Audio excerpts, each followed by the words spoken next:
Welcome to software development with large language models. This is going to be the first of two videos that I'm planning on this topic. This one is going to be focusing on more introductory concepts and some simpler tasks that you can use a large language model for. The next video is going to look at a lot more architecture considerations and working with very large tasks that probably will span more than one context.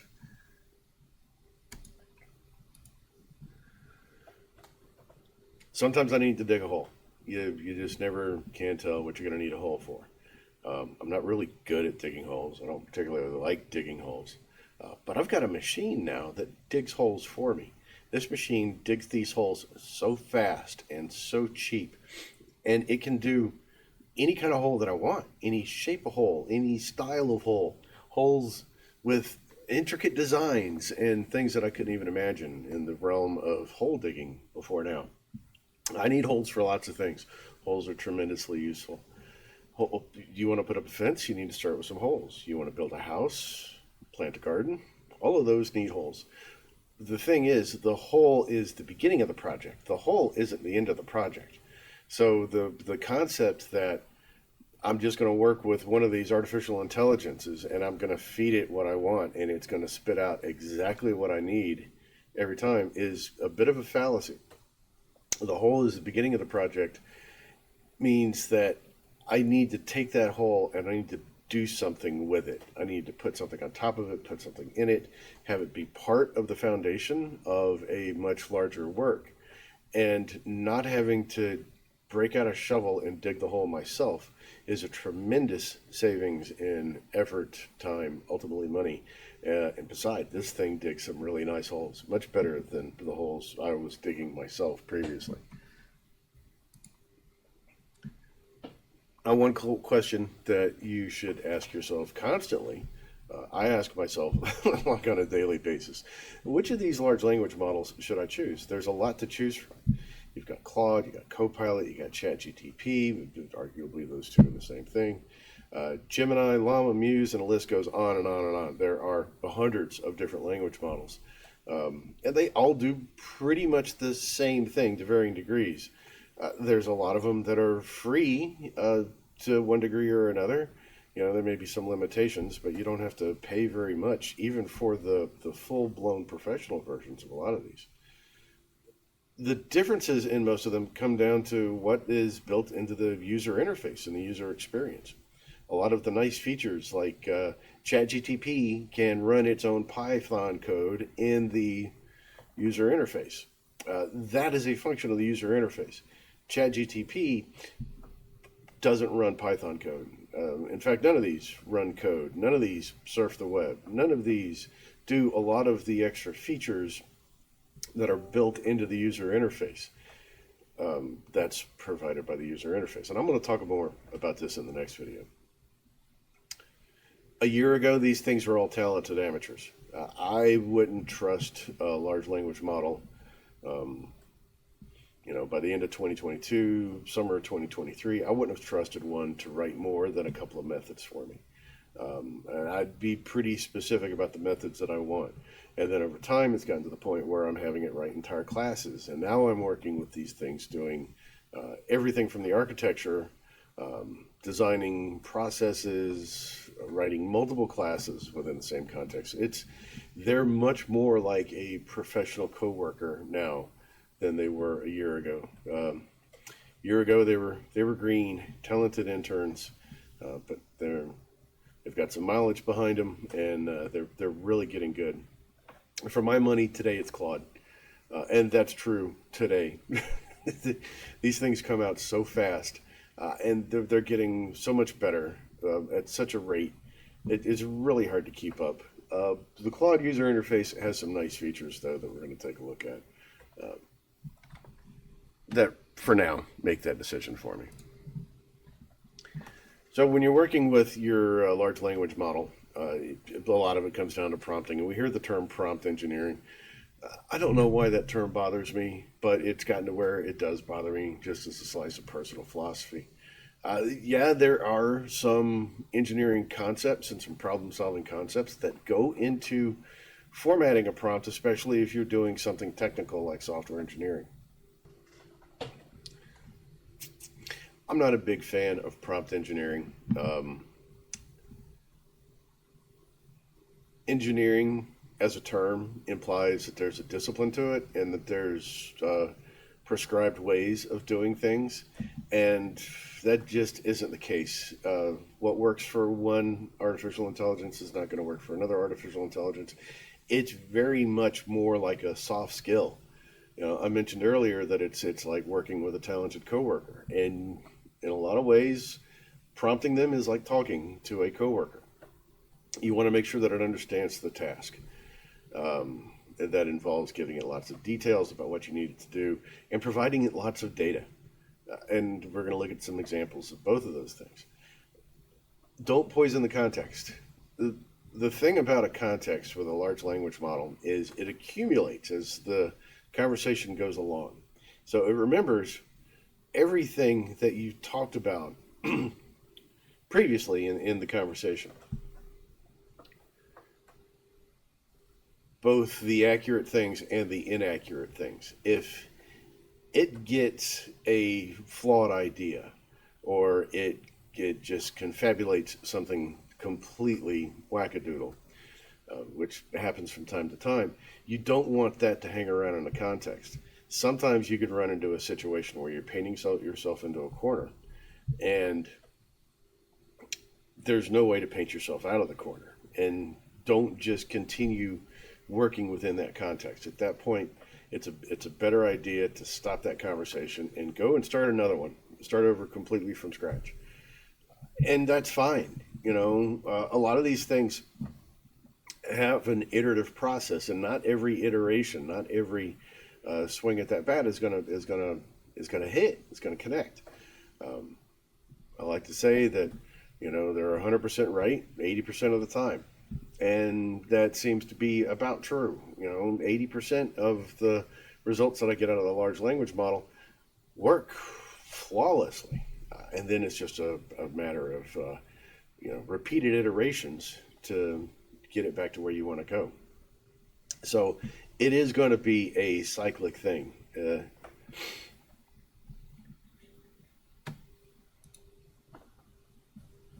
One approach to working with large language models is called the chain of thought approach. It's sometimes you also hear tree of thought. There's another chain of thought, tree of thought. I like chain of thought.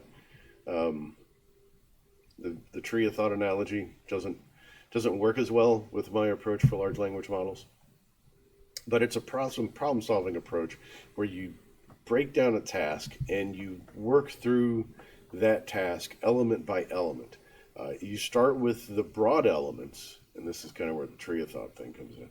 You start with the broad elements, and you make sure that you have the understanding of the higher level requirements, or the broader requirements of what you're trying to do. And then you work on the details one at a time until you get to the result you're looking for. The thing about the chain of thought is that it's not only something that you can ask the large language model to do when it's generating a result. Sometimes you'll get a lot better results, especially if you're trying to give it like a logic puzzle, or you're trying to get it to do some reasoning, which they still really don't do logical reasoning, spatial reasoning very well. But if you tell it to explain its processes step by step and reason through the problem one element at a time, a lot of times you'll get better results. It's also something that you can do as you're working with the large language model to get it to understand all of the features within the scope of the problem you're trying to solve.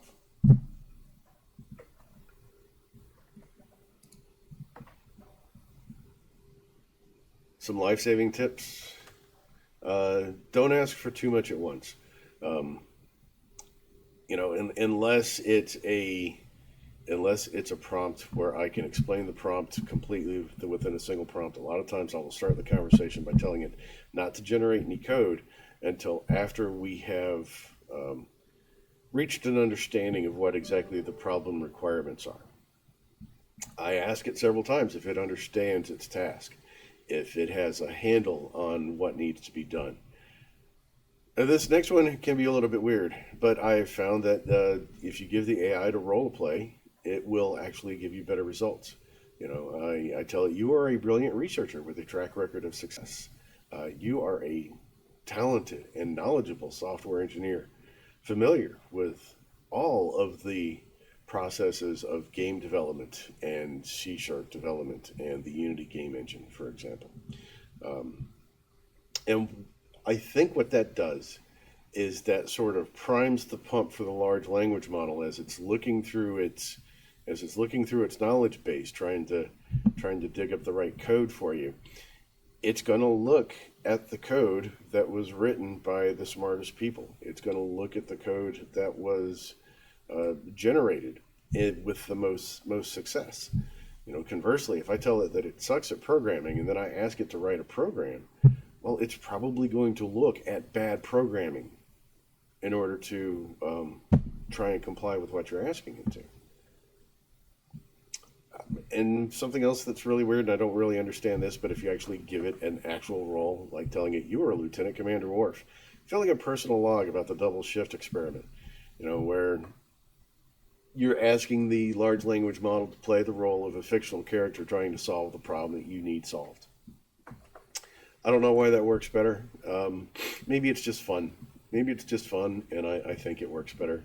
But that's something else you can do.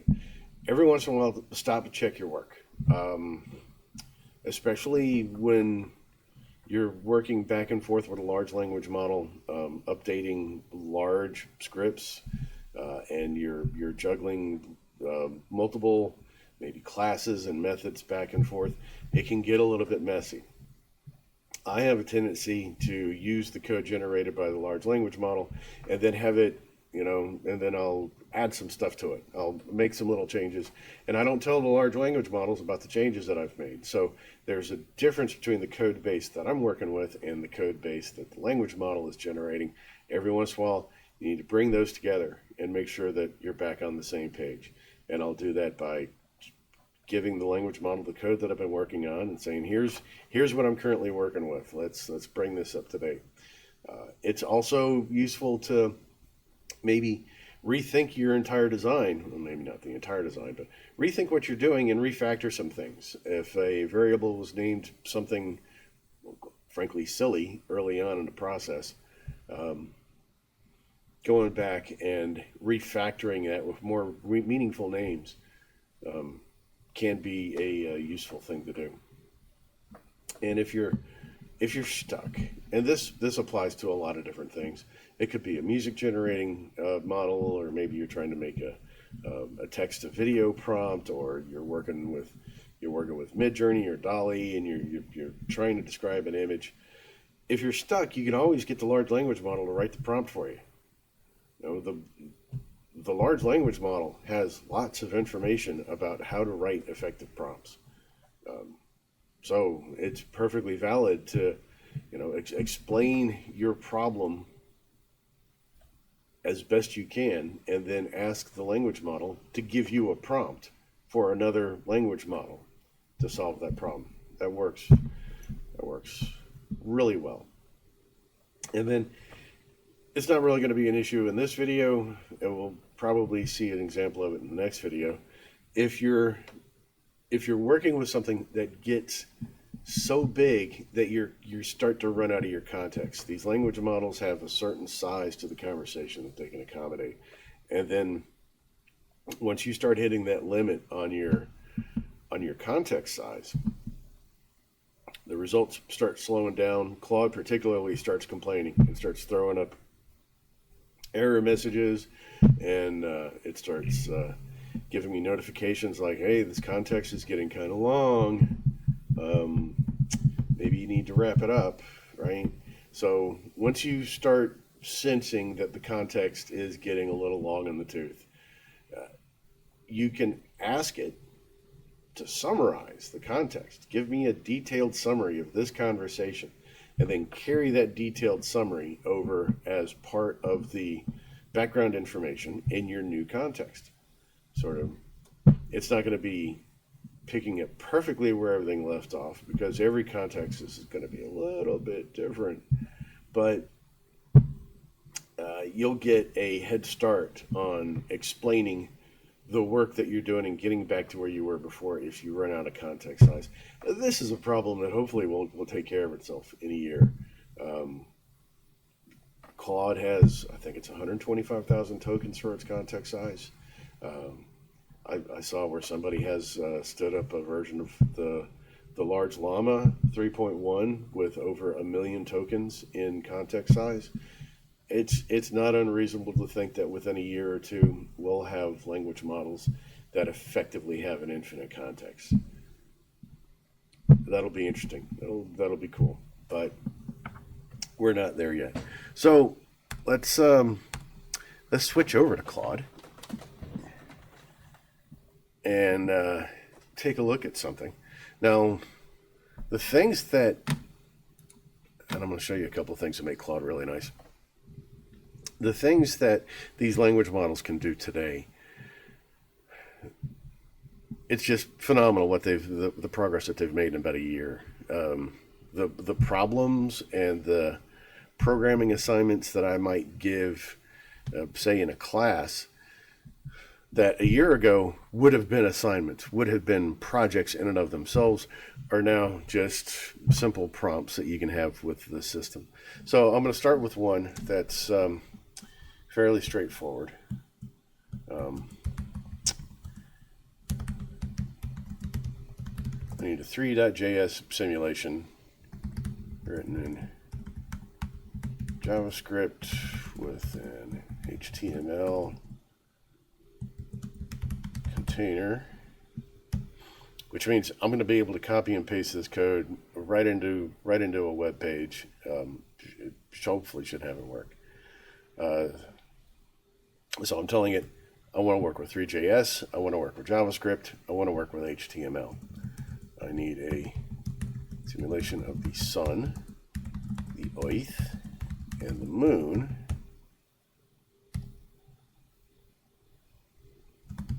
With appropriate relative sizes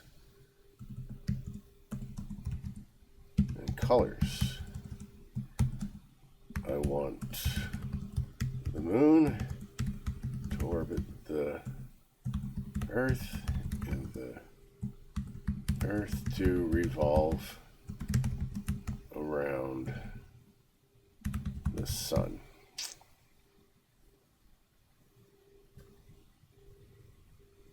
Let's see what that does as a start.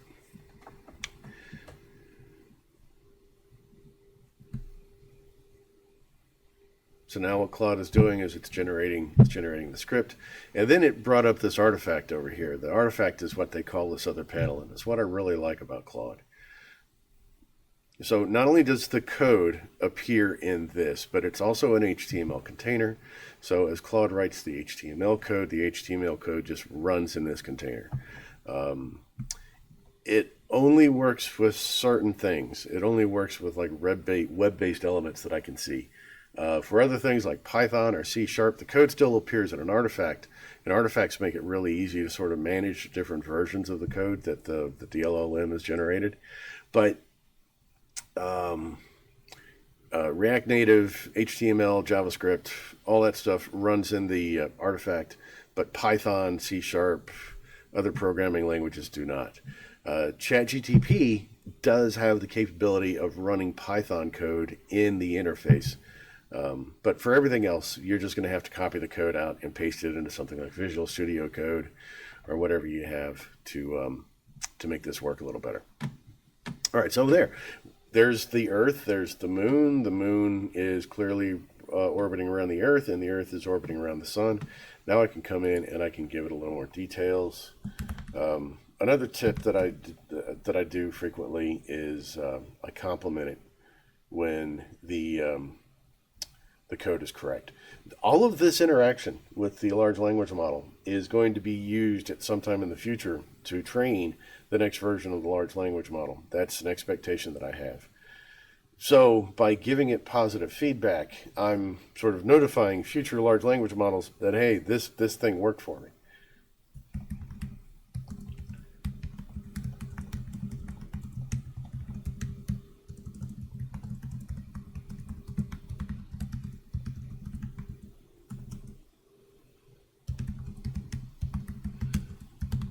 So that's great. That's exactly what I was looking for. Now I need the camera to move to more of a isometric view. So I want to look at the system kind of upward from an angle.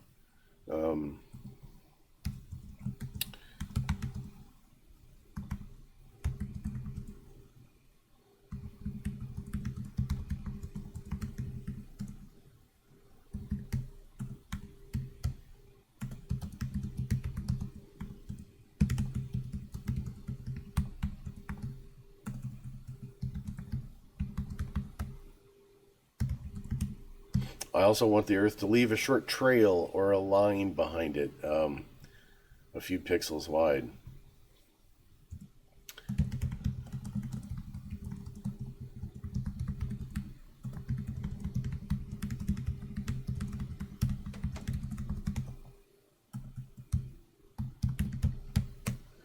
And I need to learn how to spell simulation correctly. All right, so let's see what I've added to this. That's great. It's exactly what I was looking for. Now I need the camera to move to a more isometric view. So I'm giving it like 3 more requirements in this. I need the camera to move to a more isometric view. I also want the Earth to leave a short trail or a line a couple of pixels wide behind it. I may want to give it more detail on that line, but we'll see how this generates.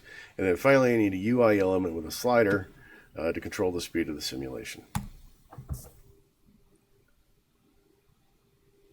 So let's see what it does.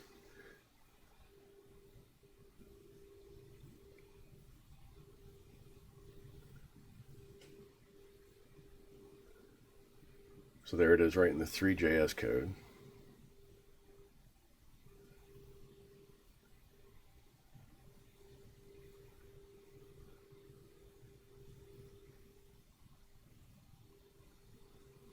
Wow, that's really close.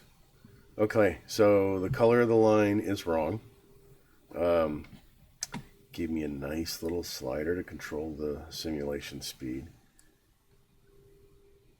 And the simulation speed controls the length of the line. That's to be expected. So what it's doing is it's drawing this line as a function of time as opposed to being a function of distance. So the longer the line exists on the screen, the longer it is. And so the faster the Earth moves, the more line gets drawn. Yeah, that makes a lot of sense. Okay. So that's what I mean, like 80%. It got the element in there, the UI looks great. It did draw the line. The only thing that it didn't do is, well, the line needs to be open. It's drawing it like a closed loop.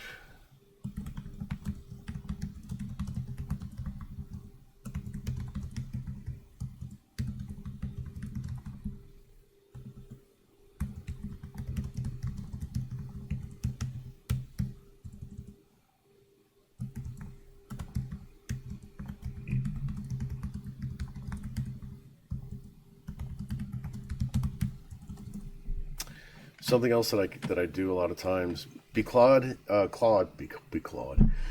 Claude has a vision mode. Sometimes what I'll do is I'll send it a screenshot.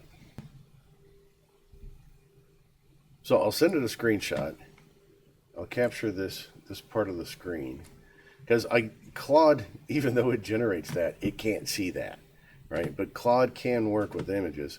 So if I copy this and paste it back in,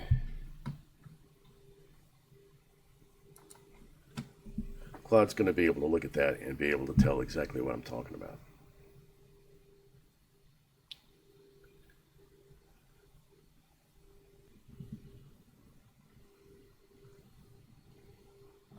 And now over here on this side, Claude is telling me what it did, showing me the changes that it made, and then over here on this new artifact, oh, it's still not quite right. Look what it's doing. It draws and then it clears out the whole line.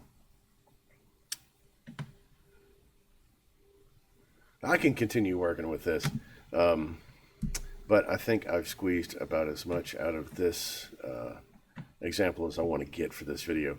The one thing that I want to say about Claude and the artifacts, you see these artifacts show up in the context here, and this little icon tells you what kind of artifact it is. The thing I like about Claude's artifacts, as opposed to like the way other language models embed the code, is the code is just sort of in there with the rest of the conversation. But these artifacts make it real easy to find exactly the version that I'm looking for, and it retains those. So if I want to go back to a previous version of the code, I can look at it in this previous artifact, and they all stay as part of the context.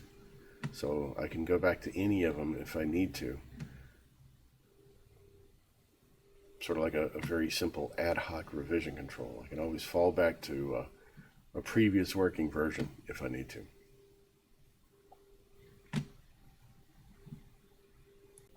I know I said I was going to start working on a different example here, but I just kept putzing around with this a little bit more. So the next thing I did, I kept trying to get it to figure out this whole circle thing, the trail. I wanted it to be a trail of a consistent length that follows behind it. I also asked it for a couple of more user interface sliders, one that allows me to control the tilt of the camera on the whole simulation, and then another one that allows me to zoom the camera in or out. And it got those right off the bat, but as we can see, it still isn't drawing the circle like I wanted it to. And that may be because I'm not describing what I want the circle to do in a way that's easy for the language model to translate into code. But that's okay, because I sort of took a different approach where I said, okay, let's get rid of the line trail altogether, and I want to represent the orbit of the Earth around the Sun as a closed circle. Let's just have a circle that goes around the Sun. While we're at it, let's add all the other planets. I want the scales of the planets, and I want the periods of the revolution of the planets to all be accurate relative to the size and the time it takes the Earth to go around the Sun, and also give each one of the other planets a circle representing their own respective orbits, and make each one a different color, different size. And this is the way that turned out. So I can see, they may not show up on the video, but there's tiny little dots going around on those circles in the middle. I've got my slider that lets me move my camera up and down. I have another slider that lets me zoom the camera in or out to see more of the solar system. And then so that looks really good. Just got a few changes to make. I want to add another horizontal to adjust the relative sizes of all the planets.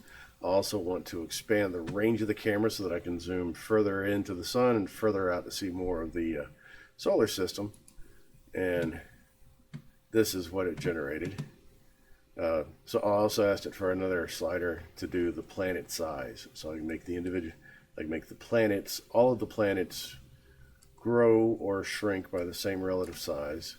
I control the speed of the simulation. I can also zoom the camera in much closer. Let's see Mercury just zipping around, or zoom all the way out. There's Mars.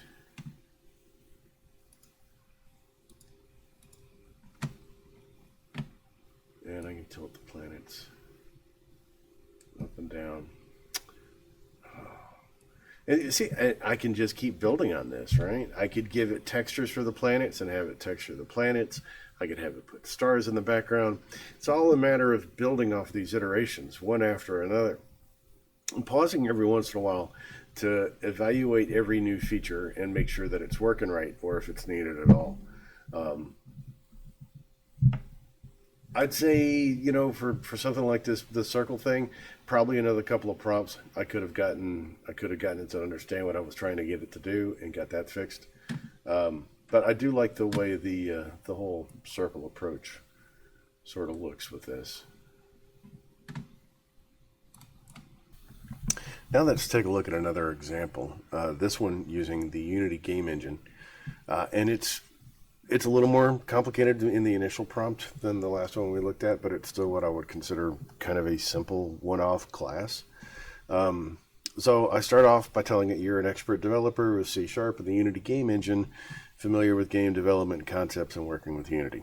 Sort of prime the pump with that statement. I'm also telling it that I'm working with C#, telling it that I'm working with Unity, sort of refine the context a little bit. I need a C# class called BallEffect. BallEffect will be attached to a game object which has a rigid body and a collider. So it's going to be part of the physics interaction in Unity. BallEffect will have a public list of materials. On startup, it will assign the first material in the list to the mesh renderer on the attached game object. BallEffect will also expose a Unity event called onCollisionOccurred. So I'm telling it not only the name of the class, I'm also telling it the name of the events. I could give it the name of that list if I wanted to, but I'm going to let Claude decide whatever variable name it wants to use. It's going to fill out whatever other variables that it needs and name them accordingly.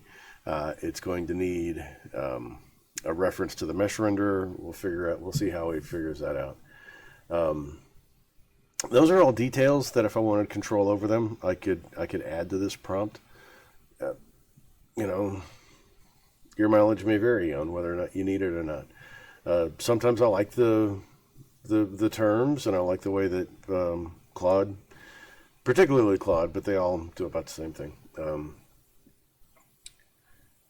I like the way that these models write their code, and a lot of times, and I'll give it some latitude to make those decisions. So continuing on, whenever BallEffect collides with something, check to make sure the object is not tagged player, because maybe in my hypothetical game where I need this effect, I don't want it to interact with the player characters. I just want it to act with like scene geometry or something like that. If the colliding object is not tagged player, then switch the material to the next material in the list. Wrapping around to the beginning of the end of the list has not been reached. Sometimes you want to give it details like that, because if I just tell it to go to the next material in the list, well, that does not implicitly mean that I want it to wrap around. In fact, I haven't defined any kind of behavior, so it may not give it any behavior aside from just stopping when it gets to the end of the list. Sometimes it may be smart enough to know that it should wrap around, but those are the human decisions. This is what do I want it to do when I get it to the end of the list. So if it's not tagged player, go to the next material in the list. If we get to the end of the list, wrap around to the beginning. I also want to invoke the onCollisionOccurred Unity event. So having an exposed to Unity event allows me to, I could hook other triggers, other mechanisms into the occurrence of these collisions. If I wanted to play a sound, or if I wanted to increment a score, or if I wanted to damage something, all of those things could be done through that onCollisionOccurred Unity event. So I'm hoping that it does this just with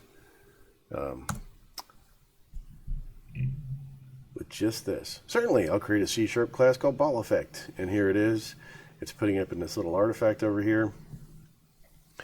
Unlike with the JavaScript example, this is not going to run in this artifact, but it does give me a nice, neat way of keeping track of them all. So I'm just going to copy this code. Yeah, I should read it, but I typically don't. I typically just, hey, it generates the code, I copy the code. I'll examine it when I get over here in Visual Studio. First, I'm going to go back over here to Unity and show you the scene that I've got set up. Here's the ball that is going to have BallEffect put on it. I said that it would have a collider and a rigid body, and so far it doesn't yet. So there's my collider, and I'll add a, that's not how you spell rigid. I'll add a rigid body to it, because it won't fall, it won't bounce without the rigid body. And just to see what it does with that default, I'm not sure if I'll get much bounce out of that. No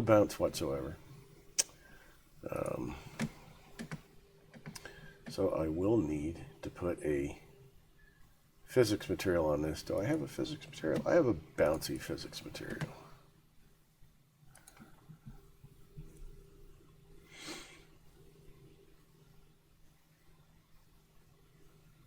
There we go. My ball is bouncing. Bouncy, bouncy, bouncy.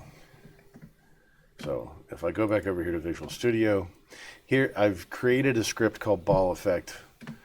So I already knew what the class at least was going to be named. So I created a script file called ball effect, and I'm just going to replace every bit of that with the code that I got from Claude. No errors, which is typical. I've found that it's quite rare that I get a common, just a compiler error from something generated by like Claude or ChatGTP. And usually it's because I left out something from the requirements. I didn't tell it that I wanted to use a particular library. Or one that always bites me on the butt all the time is almost all the text in Unity these days is with TextMesh Pro. The regular Unity text entity is rapidly fading from existence. Its time has passed. However, the large language models use that older text object as default. So a lot of times if I don't tell it that explicitly I'm working with TextMesh Pro, it will fall back to the old text objects, and they just won't work.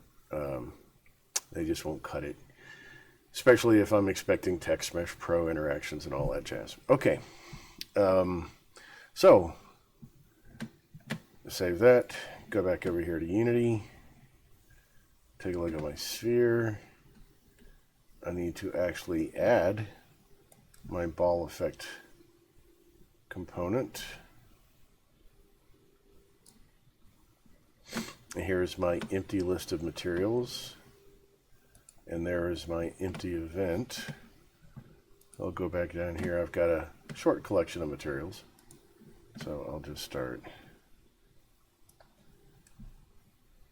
adding these materials to my list, whatever they happen to be.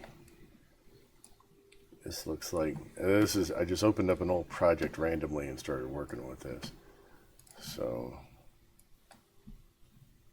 it looks like I was doing another solar system simulation last time I worked with this project.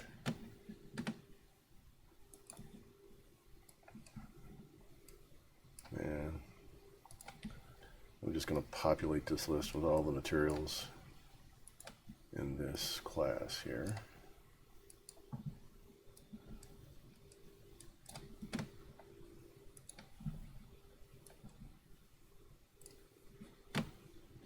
And if I wanted to, I could add events to this. I could have an audio source that plays a sound effect every time the ball bounces. I could have like a manager object in here, or something that's keeping score, whatever. Right? It's a Unity event. You hook other things into it, and things happen when they happen. But for right now, I'm just going to leave that the way it is. And we'll play this and see what it does. So the first thing that I do, or I should see, is that this white ball takes on this crater appearance immediately after the game starts, and then on every bounce it will go through one of these materials. So let's take a look.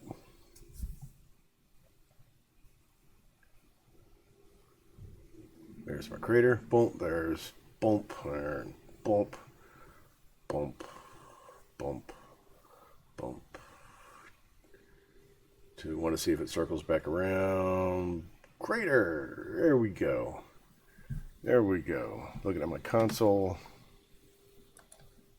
I got no error messages. I got no warnings. This worked flawlessly. First time out of the gate with what they call 0 shots. I gave it no examples. I gave it just a list of requirements, and it worked the first time. This is not really all that complicated a piece of code. Next video, we will be looking at a complicated piece of code. So, thanks for watching.